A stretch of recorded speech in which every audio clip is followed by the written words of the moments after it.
Though I am surrounded by trouble, you protect me. People have troubles from the inside. Hindi natin kailangan lumayo para maghanap ng gulo, humanap ng kalungkutan, humanap ng hirap ng loob. People have fears. Marami tayong mga kinatatakutan. People have worries, anxieties. People have confusion. Ang ating spiritual life, kuminsan parang roller coaster. May mga time na tumangtuwa tayo sa Diyos, may mga time na naguguluhan tayo sa ating pananalig, may mga time na convinced tayo, may mga times naman na tayo kuminsan may pagdududa, may pag-aalinlangan, at kasama na nito kalungkutan at isolation. There's a lot of trouble from the inside. Sa iniisip, sa nadarama, sa ating mga pamantayan, sa ating mga gustong mangyaring, hindi mangyari, sa mga kaguluhan ng ating isip. There's also a lot of trouble from the outside, from other people. Siyempre, ang kaligayahan din natin nakaasa sa ibang tao. Ibibigay ba nila o hindi? Gaano karaming ibibigay nila o hindi? Papayagan ba nila tayo o hindi? Anong mga panganib ang nagmumula sa kanila? Anong comfort, anong pag-ibig ang magmumula sa ating kapwa-tao? There's also a lot of trouble from the environment. People are afraid. They're afraid of fires and earthquakes and volcanoes erupting. People are afraid of the weather changing and all that. But no matter how you become afraid, what can you do about the uncontrollable? So there are things that make us unhappy. They are uncontrollable, and there are those that are controllable anyway. But just the same, life could present so much reason to be sad. Pagka nga umiibig ka, masaya ka, pero may kakambal na lungkot dahil natatakot kang mawala yung iniibig mo. Either iwanan ka o sumakabilang buhay siya, o mawala siya sa iyong piling, malayo, maraming kinakatakutan. That's why man needs happiness.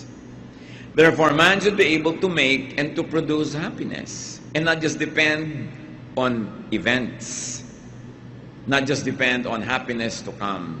We must find reasons for happiness. At pagka ang tao may kaligayahan na paglalampasan ng lahat ng hirap, nadadaanan ng lahat ng pagsubok, natitiis ang lahat ng dapat tiisin. Kung hindi man kaligayahan na hawak na niya sa kanyang mga palad, kaligayahan na inaasam at inaasahan niyang darating. What are some of the major reasons to be happy? Psalm 138 verses 2 up to 8. I will bow down toward your holy temple and will praise your name for your love and your faithfulness. For you have exalted above all things your name and your word. When I called, you answered me. You made me bold and stout-hearted. All kings on this earth have heard your promises, Lord, and they will praise you. You are so famous that they will sing about the things you have done. Though you are above all of us, you care for humble people, and you keep a close watch on everyone who is proud. I am surrounded by trouble, but you protect me against my angry enemies. With your own powerful arm, you keep me safe. You, Lord, will always treat me with kindness. Your love never fails. You have made us what we are. Don't give up on us now.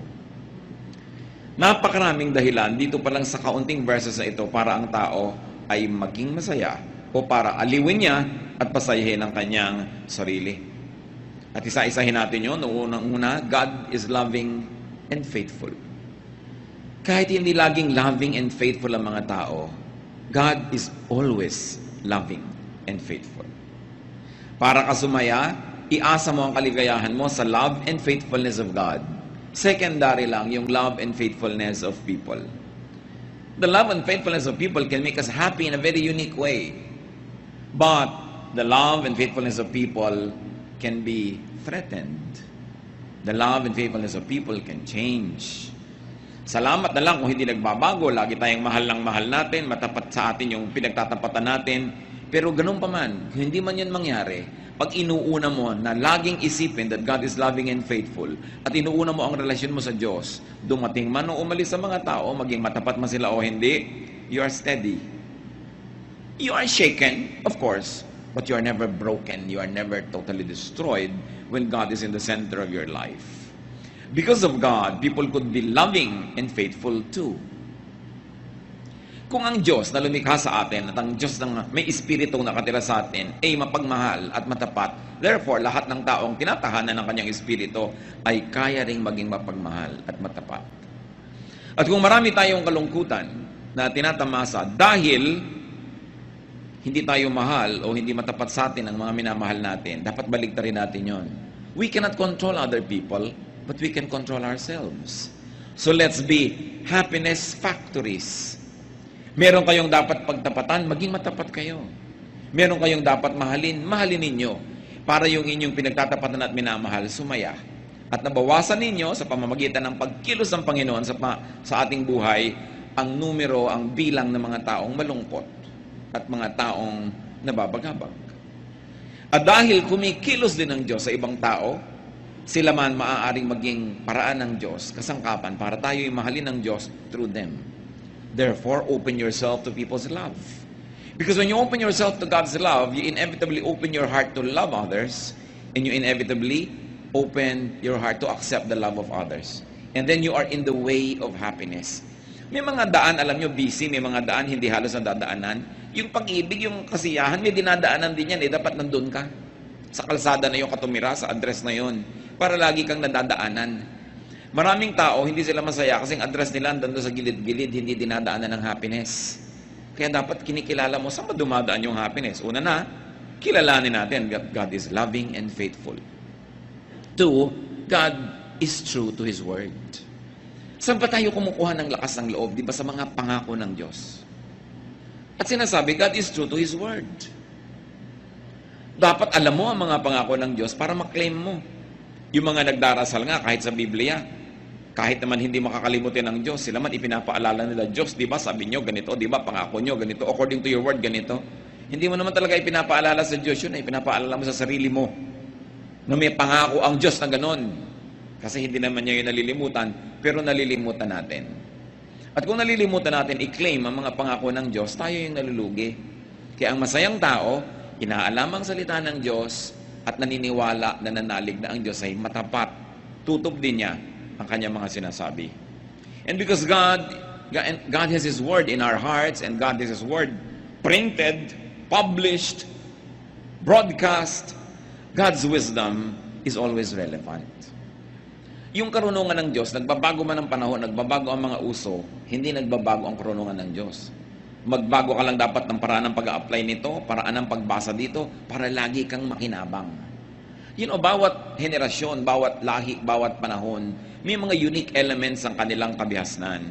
They have very, very unique civilizations. All the various generations of people and the various generations of civilizations. And their context help them define the true relevance of the Word of God to them. Kayong basa ng mga tao noong 16th century at pag-a-apply nila sa buhay nila, maraming pagbabago ang pagbabasa ng mga tao ngayon sa panahon na ito. Hindi nagbabago yung salita ng Diyos, but the way you apply it to your reality, because realities change, must be always timely. The unchanging Word of God, but our ever-fresh reading and ever-relevant application to our lives. Kaya maraming mga tao ayaw nila maging religious kasi parang backward, parang sobrang conservative, pati language, pati kilos, parang pang 16th century. Hindi bagay sa panahon. Dapat alam natin yung mga basic moral bedrock of the Word of God, at yun ang hindi dapat ma-violate. But the way they are transplanted and read and interpreted and applied to daily life must always be relevant. Kaya ikaw nakahawak ka sa unchanging Word of God, pero nakaugat ka sa patuloy na nagbabagong daigdig. Para lagi mong mahanap ang lagi ng mabisang kahulugan ng salita ng Diyos. God keeps His promises. Therefore, know and claim God's promises. 1 Kings 18, 25 to 26. Now, Lord, God of Israel, this is a prayer, keep for your servant David, my father, the promises you have made to him when you said, you shall never fail to have a man to sit before me on the throne of Israel. If only your sons are careful in all they do to walk before me as you have done. And now, O God of Israel, let your word that you promised your servant David, my father, come true. Sinong nagdarasal? Si Solomon. Alam ni Solomon ang pangako ng Diyos sa ama niya na si David. Kiniklaim niya. Kasi siya ang magbe-benefit ng promise na yon. Kaya napakahalaga na maganda ang ating relasyon sa Diyos kasi pati mga anak natin nagbe-benefit sa maganda nating kasunduan sa Diyos. Joshua 21:45, not one of all the Lord's good promises to the house of Israel failed. Everyone was fulfilled. Totoo ang Diyos, pwedeng asahan. Another reason to be happy is that God rules. God exalts Himself, God prevails. Sa biglang tingin, parang hindi lagi itong totoo. Pero yan ang dapat mo ngayong malaman kung paano i-apply sa buhay, na kung sa tingin mo na practical, parang ang naghahari kumisan ay kadiliman, pero alam mo na Diyos talaga ang tunay na naghahari. At ang mga paghahari ng kaguluhan, mga kadiliman, ay pansamantala. At ito ay haharap sa paghuhukom ng Diyos. Kaya ang dapat, lagi ka nang nasa panig ng totoo, sa panig ng tama, para hindi ka natatakot na humarap sa Diyos. Psalm 138:4-5, may all the kings of the earth praise you, O Lord, when they hear the words of your mouth. May they sing of the ways of the Lord, for the glory of the Lord is great. So ang idinedeclare dito is a submission of human kingdoms and human rulers, human ways and systems to the ways of God. At tayo, bagamat mayroong present mindset, meron din dapat tayong eternity mindset. That you process everything according to how it happens in your time, but you also contextualize it in the way it had been effective in the past, and it will continue to be effective in the future and in eternity. Ang nangyayari sa atin, may 1, 2, 3 araw, sometimes tayo hindi nakakaintindi, pero hindi natin dapat ipako yung pananalig natin doon sa mga konting panahon na yun. Yung ating mga panahon na hindi natin nauunawaan ng Diyos will just be tiny dots in an otherwise long, happy line when we finally understand. Kaya ang sabi sa New Testament, now I know in part, but then I shall understand fully, even as I have been fully understood. Our knowledge is imperfect, and our prophecy is imperfect. But when the perfect comes, the imperfect will pass away. Kaya ang dapat nating laging hinihintay, lalo sa mga bagay na hindi natin nauunawa, yung pagdating ng Panginoon na para ipaliwanag lahat sa atin yan, ang ating pagpunta sa Kanyang piling na biglang bubukas ang ating isip at maunawaan natin ang lahat. Kaya ngayon, what is important? Faith. Faith is the best weapon we have against loneliness. Faith is the best weapon we have against doubt and against insecurities and uncertainties. Because faith is the assurance of things hoped for. It is the evidence of things not seen. That's why people are saved by faith, not by their knowledge. Kasi yung alam mo, syempre, mananalig ka na doon. Pero hindi mo naunawaan na nanalig ka, yun ang hinahangaan ng Diyos at pinapahalagahan. Hindi naman ibig sabihin na mamuhay tayo sa ignorance na wala tayong naiintindihan, but for the few things that are not clear. When I was a child, sabi nga sa Bible, I thought like a child, I reasoned like a child. And now we are in a childhood state. When it comes to terms of eternity, what is the lifetime of a human being? 90 years? 100 years? We will never become adults spiritually. We are like children. But sabi niyo ganon, now that I may become a man, I give up childish ways. There will be changes. And those changes are the what we aspire for. When we will finally comprehend the things that are beyond our minds at present. Another reason to be happy, according to what we have read, is that God answers prayers. Sumasagot ang Diyos. Pero bakit maraming sinasagot ng Diyos, hindi pa rin sila masaya? Because they want only a yes answer from God. Kaya hindi sila masaya. Pero pag Diyos ang sumagot, yes is a blessing, no is a blessing, wait is a blessing. Because God is always true and God is always loving. Therefore, His no is His best way of loving you at times. Nagiging malungkot tayo kasi conditional yung happiness natin pag ang sagot yes. Pero itong tandaan natin mga kapatid, pag Diyos ang sumagot ng no, yun ang the best. Because God knows best. And God can say, wait. And so when God says wait, you wait. Huwag kang masyadong mainipin. Iba ang panahon ng Diyos sa ating panahon. And God's timing is always perfect. Marami tayong lungkot dahil sa inip. Nababagot tayo. Marami tayong lungkot dahil nabibigo tayo sa hinihingi natin sa Diyos. May nagtatampo pa sa Diyos. Pero Di ba ang marunong at mahusay magmahal na magulang, marunong din mag-no sa kanyang anak? Hindi lahat ng hinihingi ng anak mo na sa kanyang limitadong pananaw ay mabuti sa kanya, ay ibibigay mo. Dahil sa iyong mas mature na pananaw at mas mapagmahal na pananaw, hindi dapat mapunta sa kanya. Kaya kuminsan ang mga bata, nagtatampo pa, nagagalit sa magulang, pero pag naging magulang na sila, doon nila nauunawa. Minahal pala ako ng magulang ko by saying no. At merong mga tao na pagkatumanda na, nare-realize nila at sinisimbatan ng mga magulang na bakit lahat ng gusto namin binigay nyo? Bakit hindi kayo marunong magdisiplina? Bakit hindi kayo pumigil? Nagkaganito tuloy kami. Pagkatumanda yung mga bata na yan, natuwang-tuwa dahil todo pa sa magulang, sinisisi rin ng magulang. Kaya tayo, when we become really spiritually mature, we will be thankful for every no answer of God. For now, be happy with it in faith. Para hindi tayo maraming nirereklamo sa buhay. God gives courage. Sa mga pinanghihinaan ng loob, sa mga nanghihinaang pananalig, sa mga natatakot, anong nagpapasaya? Yung binibigay ng Diyos sa atin na tibay. Courage, katapangan. Kaya, lagi ka dapat sa Diyos lumalapit. And what's important is that God cares for humans, for persons, especially for humble people. Ano ba mas maging madali? Magyabang o maging mapagpakumbaba? Ano ba ang mas low maintenance? Kayabangan o kapakumbabaan? Kaya ang taong nagpapakumbaba, mas madaling sumaya. Ang taong hindi nagyayabang, hindi nagmamataas, hindi nagmamatigas, mas marami siyang kaligayahan. At kung sinabi sa binasa natin sa scripture that God cares for humble people, you want to be happy? You want God's care? Be humble. At hindi lang Diyos ang magiging maibigin sa iyo, pati kapwa-tao.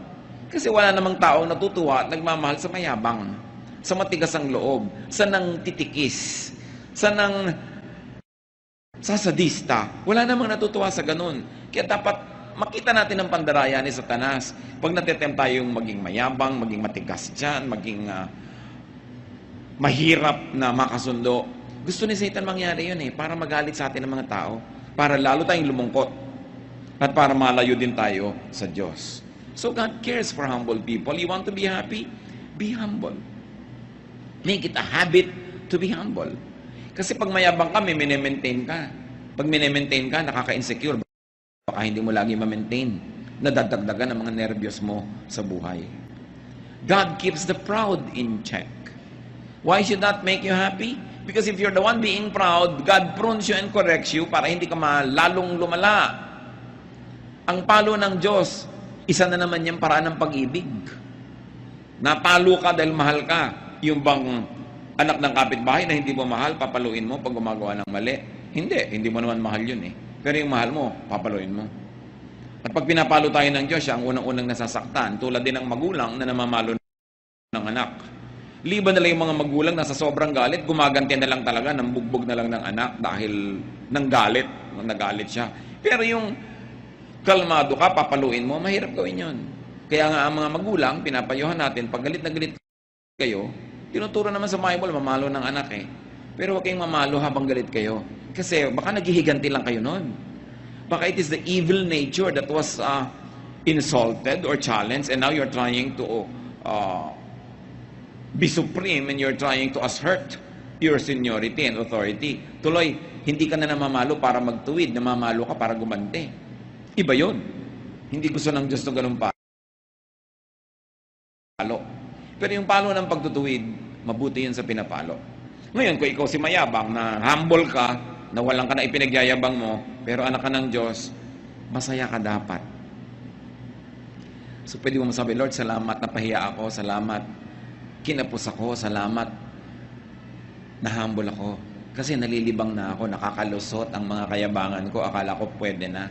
Akala ko deserve ko kasi yung ganong mga kayabangan. So, pagka ikaw napalo, pasalamat ka. Pero bakit pa rin tayo magiging masaya that God keeps the proud in check? Kasi kung tayo yung api, kung tayo yung nagpapasensya, tayo yung na-damage sa mga mayayabang, alam mo na hindi naman sila ito-tolerate ng Diyos na matagal. Hindi kailangang ikaw ang magtuwid sa kanila, hindi kailangang ikaw ang sumira sa kanila. Ang Diyos ang bahala sa kanila. Ang sabi ng Panginoon, vengeance is mine, I will repay. Anong kaligayahan ang makukuha natin dyan? Na kahit kuminsan may mga taong akala mo ang yabang-yabang, akala mo inaapi-api ka, you don't put it upon yourself to be vindictive. Hindi ikaw kailangan magplano ng pagganti. Ikaw tuloy na spare from a lot of trouble and even consequences of having been vindictive. Kaya napakainam yung ipinapasa Diyos mo ang maraming bagay. Siyempre, kung talagang naapi ka at kailangan mo mag-record sa batas, kaya nga may gobyerno, kaya may hustisya, because it's also an instrument of God to protect the innocent. No? Kaya napakahalaga ng mga Kristiyano, pinaglalaban mo kung ano yung tama, kung ano yung matuwid, kung ano yung makatwiran. Why else can we be happy according to the verses? Because God protects His people against angry enemies. Kung minsan naman wala kang ginagawa, may nagagalit talaga sa'yo. Pero nakikita ng Panginoon ang lahat ng iyon.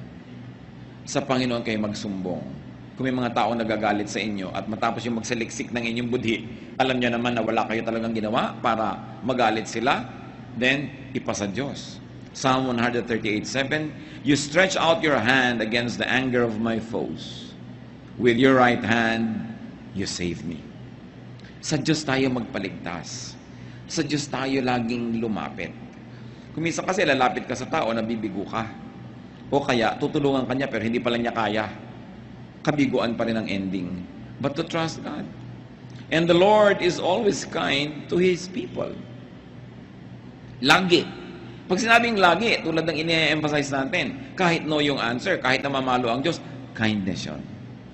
At pag naunawa natin yan, na-absorb natin ng mga kapatid yung kahulugan ng God is always kind, no matter how people perceive God's dealings, that His love never fails, sasaya ka. Kung hindi ba totoo ang lahat ng ito, look mga kapatid, buhay pa tayong lahat. Ilang taon na kayo, ilang panganib na ang inyong dinaanan, ilang sakit na ang naranasan natin, ilang mga pagtatangkanan ng iba na sirain tayo, pero look, buhay pa tayo.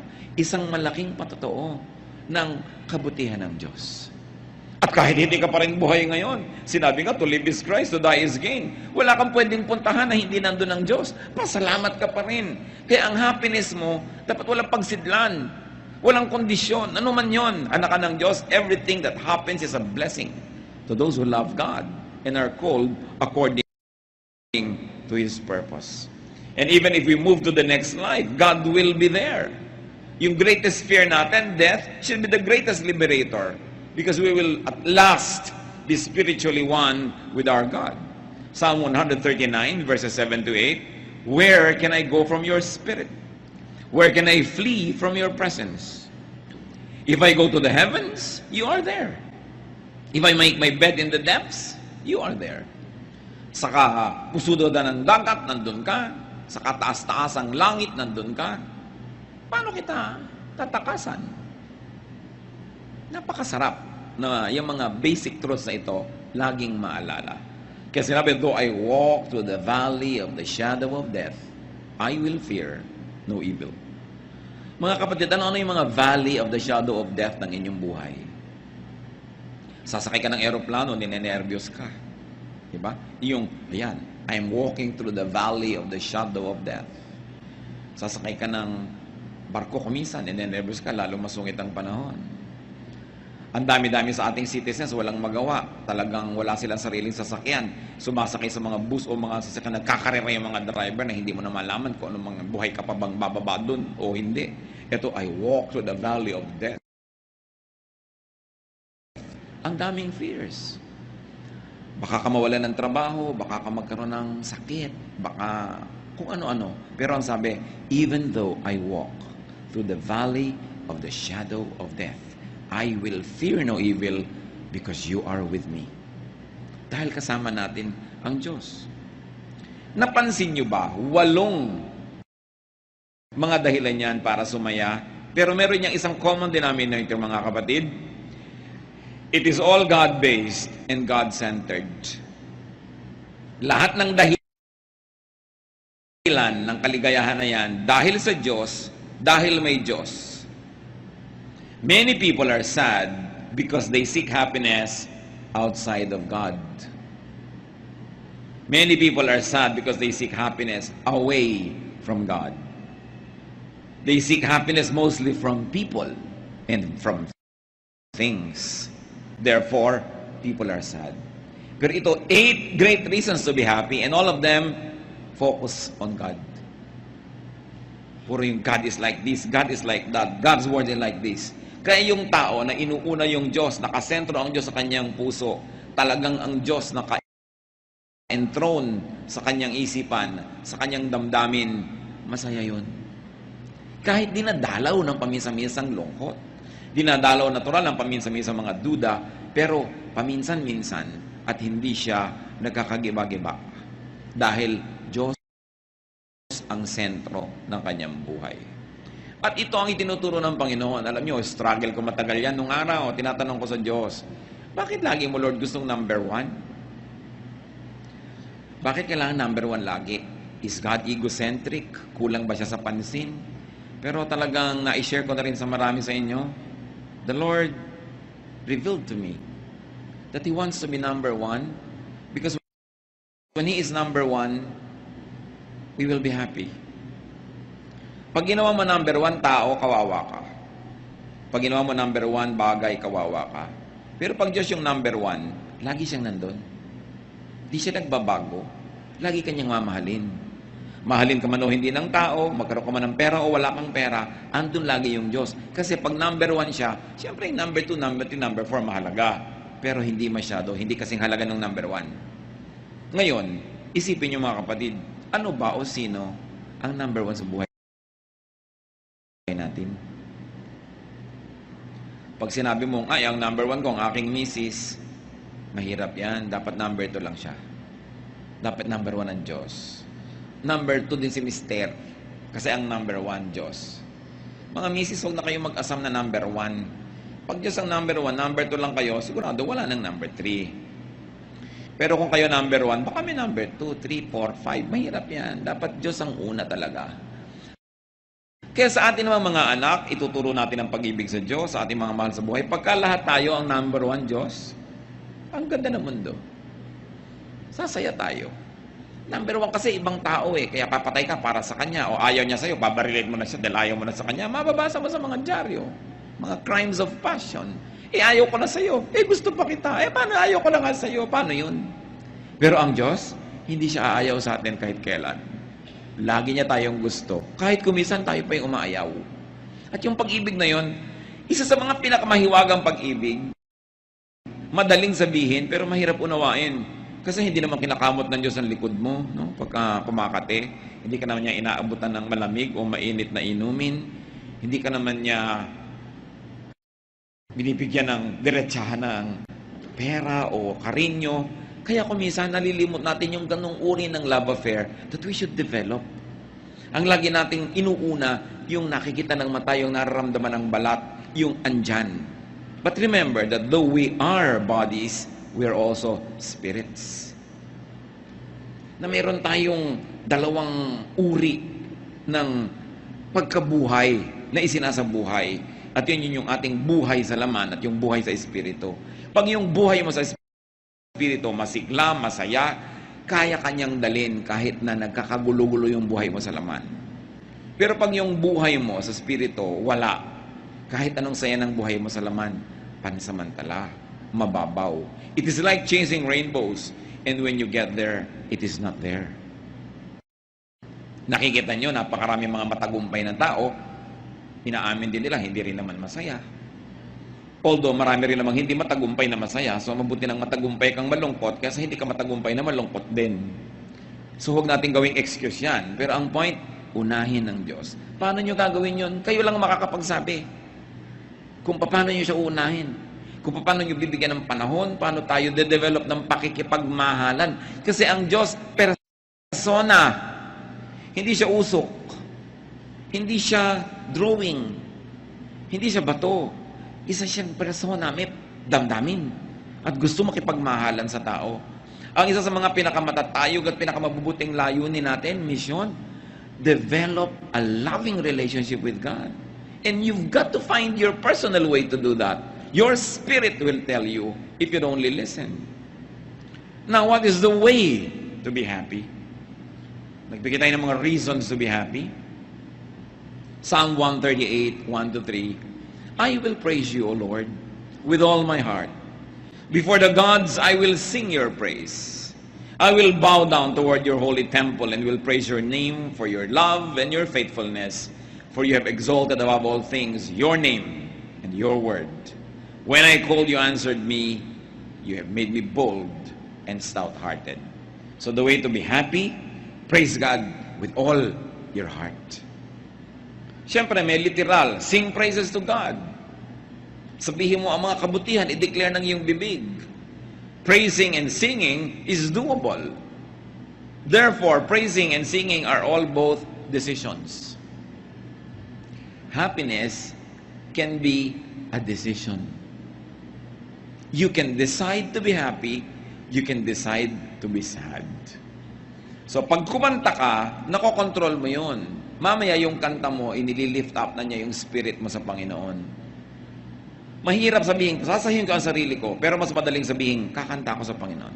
Pupurihin ko ang Diyos. Magsasabi ako ng mga mabubuting bagay. Iisa-isahin ko, gugunitain ko ang mga pagpapala at kabutihan sa akin ng Diyos. At bago mo mamalayan, umaalis ang iyong lungkot. Bakit? Hindi kasi pwedeng umupo yung lungkot sa trono ng puso mo kung Diyos ang pinapaupo mo doon. Kaya nakakaupo yung lungkot sa puso mo, hindi mo pinapaupo doon ng Diyos. O kaya nalilimutan nating nakaupo ang Diyos na i-ignore siya. Siyempre, only one thing occupies one place at one time. You cannot both be happy and sad at the same time. So you're sad, palitan mo, gawin mong happiness. At yan pwedeng gawin. May mga doable tulad ganyang pag-awit sa Panginoon, pagpapasalamat. There is mystery and there is power and there is miracle in that. Gawin mo lang. At sabi, worship God in His temple. Ano ba yung temple ng Diyos? In the fellowship. When believers are together, the temple of God is there. It is not a building, it is the spirit of one believer joining with the spirit of other believers, and it is the temple of God. Merong himala na nangyayari when we fellowship together. Parang isang pirasong kahoy na nagliliyab, pagka humangin, patay na yung apoy niya. Pero pag maraming kahoy na tabi-tabi, pag humangin, lalong lumalakas yung apoy. Ganun ang importansya ng fellowship.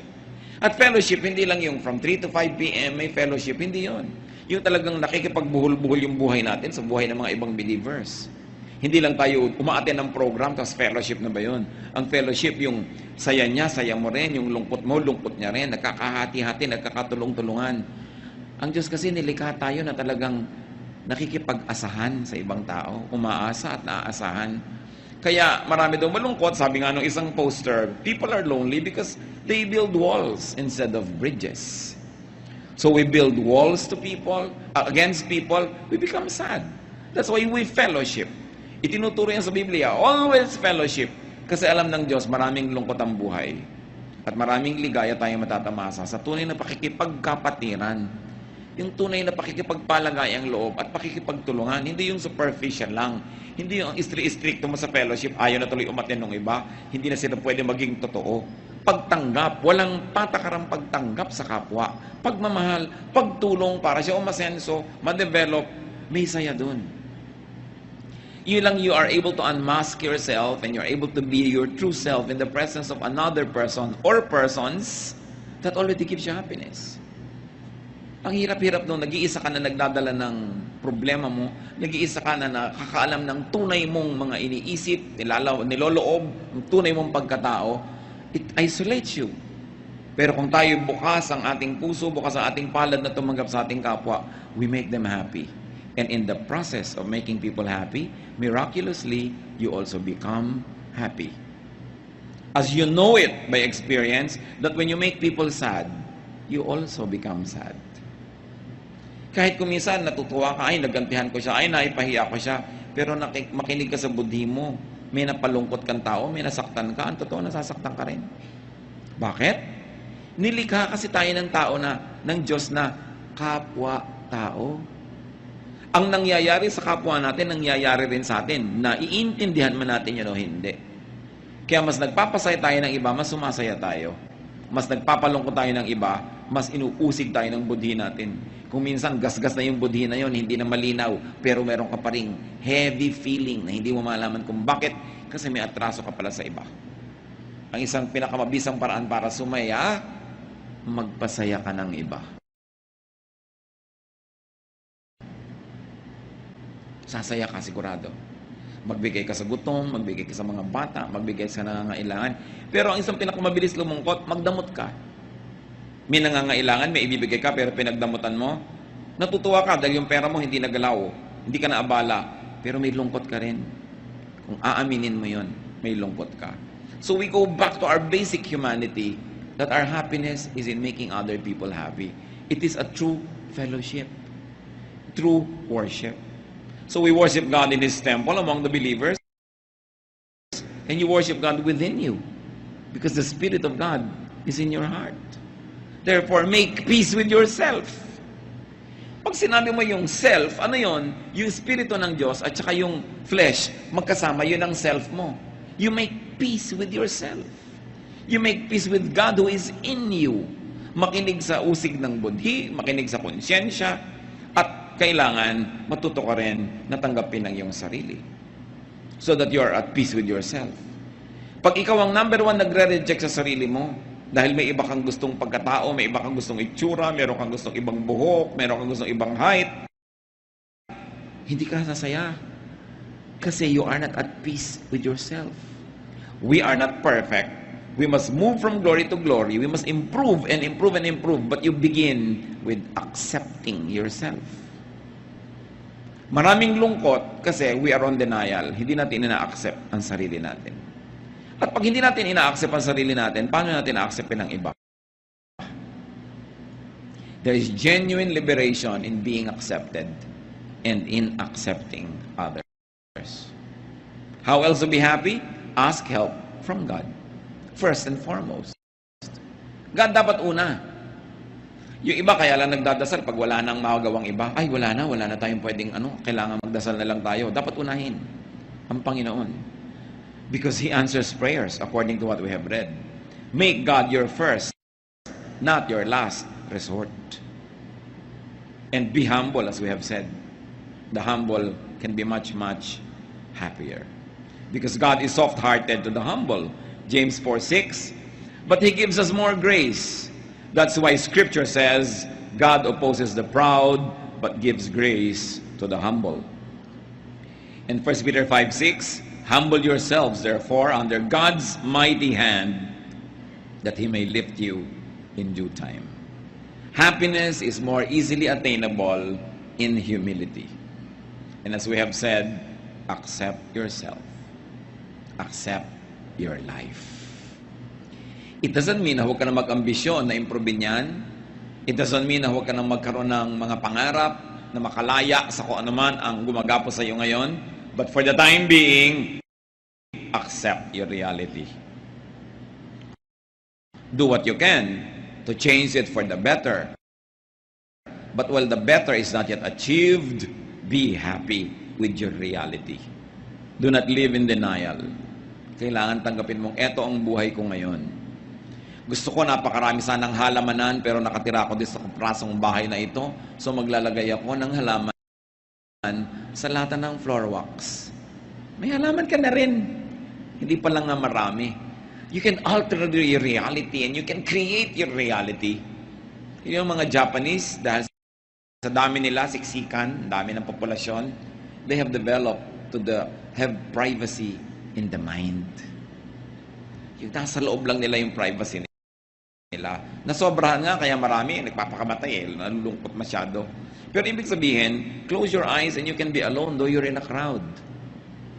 The way you think, the way you react to your environment will make you happy or sad. God made you as you are. Psalm 138:8, the Lord will fulfill His purpose for me. Your love, O Lord, endures forever. Do not abandon the works of your hands. So pinapaalala, nung umaawit dito, huwag mong pababayaan, Diyos, ako na ikaw naman ang lumikha. Ganito naman ako kasi nilikha mo kung ganito, di ba? Sino bang lumikha sa atin, di ba Diyos? Pero dahil nga sa nangyari sa humanidad na nalayo sa Diyos, so minsan sa iba sa atin, mas malayo, mas malapit sa image of God. So lahat tayo dapat lumapit ng lumapit. Pero your basic humanness and humanity, hindi naman creator si Satan eh. It's God who created us. So, sabi niya, do not abandon the works of your hands. Ako, o Diyos, ay gawa mo.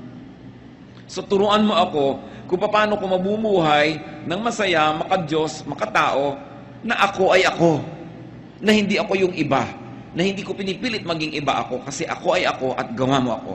Although, I will improve myself and I will continue to change from glory to glory, but I will begin with accepting na kayo ang gumawa sa akin. Kaya ako ganito, ginawa niyo ako. At kung tayo mga kapatid, ay magkakaroon din ng ganyang paningin sa iba, kaya ganyan yung nanay mo, kaya ganyan yung tatay mo, kasi ginawa siya ng Diyos. Pero ginawa ka, pero anong reaction mo sa buhay? Kaya kung minsan sumasama yung ugali natin, ginawa kang ganito, pero nagre-react ka differently. That's why kahit parehong tao na merong basic na training, basic na childhood together, ano nangyayari? Nagkakaiba-iba sila. Kasi iba ang pagproseso mo, iba ang pag-react mo. Meron pag inuutusan ng magulang, nagagalit. Meron pag inuutusan, sumusunod agad. So, control your behavior para lalo kang umasenso at bumuti. But you begin and not end with accepting yourself. Gawa ka ng Diyos eh. Ang daming kalungkutan kasi hindi mo ma-accept yun eh. Hindi mo nare-realize that you are fearfully and wonderfully made. Kung minsan meron kang napakalaki mga kahinaan para lang palalalong makita ang himala ng Diyos sa'yo. Kasi kung kinreate ka man, napuno ka na, hindi mo na kailangan yung Diyos. Kaya mga kulang-kulang. Kasi gusto ng Diyos punan. Gusto ng Diyos na punuin niya ng punuin yan. Para habang lumalawig ang buhay mo, may fellowship kayo, meron kang continuing need for God. Kasi alam nyo to mga kapatid ha, pag sobrang lusog natin, nakakalimot tayo sa Diyos dumasal, pero madadasalin ka kung may sakit ka. Kung may sakit ang mahal mo sa buhay, lalong madadasalin ka. Pag ang dami mong pera, madaling makalimot sa Diyos. Pero yung wala kang kapera-pera, talagang abot-abot ang dasal mo. May fasting pa kumisan yan. No? Pagka meron kang papa, nakakalimutan mo yung Diyos. Pagka nawala si papa, back to God ka na naman. No? Serve ka na naman, kanta ka na naman, turo ka na naman kasi wala si papa. So, kaya may mga kulang tayo. Huwag yung isipin na nilikha tayo ng Diyos na may kapintasan. Kaya tayo may kulang para punan ng Diyos. Pero tatanggapin mo sa simula, kulang ako. But here I am, Lord, fill me with your glory. Huwag niyong ikalungkot ang mga kulang sa inyo. Ikatuwan nyo dahil dyan kayo pupunuin ng Diyos. Kaya sinabi ni Paul, when I am weak, then I am strong. Kasi kung saan ako kulang, doon may opportunity ang Diyos na punan ako. Kaya yung mga taong puno na, ang yabang-yabang na, anong ginagawa? Iniligwak ng Diyos, itinataob, inaalis yung mga pumupuno sa kanila para maging humble ulit. Lord, kailangan ko kayo. So, sino ba nagbabalik sa loob, ng balik loob sa Diyos? Yung biglang umaasenso o yung biglang nagfe-fail? Madalas yung nagfe-fail. Although merong, dahil umasenso, matalino siya, ay, mahal-mahal ako ng Diyos, lalo ako magpapaka-Diyos. Pero bihira yon. Madalas yung punong-puno ka na, itinapon nga, ayan, hindi biglang wala kang laman, dasal ka na naman, balik ka na naman sa Diyos. Kaya pagka naitapon na gano'n yun, di ba, laging labing ang Diyos, lagi siyang tama. Kasi mo, Lord, bakit man meron ako na wala pa? Kasi nalilimutan mo na ako eh. Bumalik ka. Come back to me and I'll come back to you. Sabi ng Panginoon, return to me and I will return to you and I'll fill you again. Pupunin uli kita, siksik, liglig, umaapaw. Pero kailangan, nandiyan ka, ready to be filled. Masarap yung ganon. So, sino ang nakakatanggap talaga ng mga himala? Di ba yung nagkakasakit? Yung lagi naman malusog, di naman nila alam na everyday himala yun na nami-maintain. Kaya, hindi ko sinasabing ibigin natin na maging kulang, maging may sakit, maging mahirap. Pero kung yun ang kalagayan mo ngayon, yun ang reality mo, huwag mo ireklamo, ipagpasalamat mo na may opportunity kang lumapit sa Diyos, at ang Diyos ay nalalapitan, at ang Diyos ay sumasagot sa panalangin, at pupunuin ka niya. Ngayon, ang panalangin at ang tunay na pananalig, hindi ka pa pinupuno, nagpapasalamat ka na because you know that God is faithful. Di nawawala yung lungkot mo. Hindi mo lang sinapsychologize sa sarili mo dyan. Ha? Totoo yan. Pinanghahawakan. Kasi sa nananalig, ang iniisip pa lang niya, totoo na. Kaya faith is very important. It is very, very crucial. There is so much reason to be unhappy, but there's much more reason to be happy. There's a way to be happy. Praise God. What does it take to praise God? Count your blessings. Thank God and praise God. And when you do that, God will change your mood. Psalm 30, 11 to 12. You turned my wailing into dancing. You removed my sackcloth and clothed me with joy, that my heart may sing to you and not be silent. O Lord my God, I will give you thanks forever. Sabi, tinanggal mo ang pagluluksa ko, pinalitan mo ng damit na pampiesta, ang aking luksang damit. Ang pagpalahaw ko at pag-iyak ko, pinalitan mo ng pagsayaw. Magagawa yan ng Panginoon sa atin, mga kapatid. At napakahalaga, gusto kong bigyan ng diin muli, be a happiness factory. Don't be a loneliness factory. Think happy thoughts. Make people happy. May asawa ka, pasayahin mo siya. Araw-araw, bawat sandali na kaya mo. Kasi may mga panahon, ibigin mo man, hindi mo kaya. Ano ang inaalala mo sa mga panahon na nalilimutan ka ng mahal mo sa buhay o kaya silbi ka ng silbi dahil nalumpo? Anong naalala mo? Bakit nagkakaroon kang lakas na gawin yon? Yung mga pagmamahal niya sa'yo, nung kaya pa niya. Kaya magmahal tayo, ito yung kaya natin. Kasi may mga panahong tayong nangangailangan tumanggap ng pagmamahal na yun. Dapat marunong ka magmahal. Basta kaya mo. Bawat araw, kaya mo bang magbigay? Magbigay ka. Pasalamat ka, hindi ikaw yung tumatanggap nung araw na yun. Darating din ang panahon, kailangan mong tumanggap, pero sa dami ng naibigay mo, para ka lang umaani ng iyong mga itinanim. Sasaya ka kung lagi kang naggagawa ng kaligayahan ng kapwa. Nalaman mo na may kapitbahay ka na sobrang hirap, walang sapatos, ibili mo ng sapatos kung kaya mo. Bakit hindi? Samahan mo pa ng medyas. Ang dami nating kayang gawin para magpasaya. Sa inyong mga kotse, maglagay lang kayo ng grocery bag, konting tinapay, konting pagkain. Pag kami kumakatok na pulubi, iabot mo, ang kaligayahang madarama mo, hindi mo kaya i-compare yan. Kaya mo naman. Ano ba yung halagang 20, 30, 50 pesos worth of food, ibibigay mo. Ang dami nating pwedeng gawin para maging happiness factory. Mga anak, isipin yung mga magulang nyo, paano nyo sila papasayahin? Ipinapasyal, binibigyan ng panahon. Of course, dapat yung sustentuhan, ano? Lalo't matanda na, pero hindi yung sapat.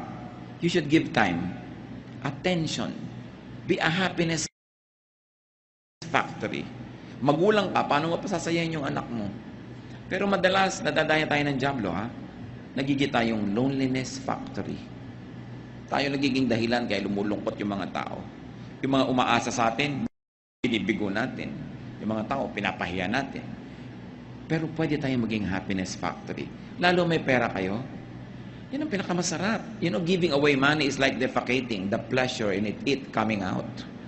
Yan ang talagang tunay na ligaya, yung lumalabas, yung pera.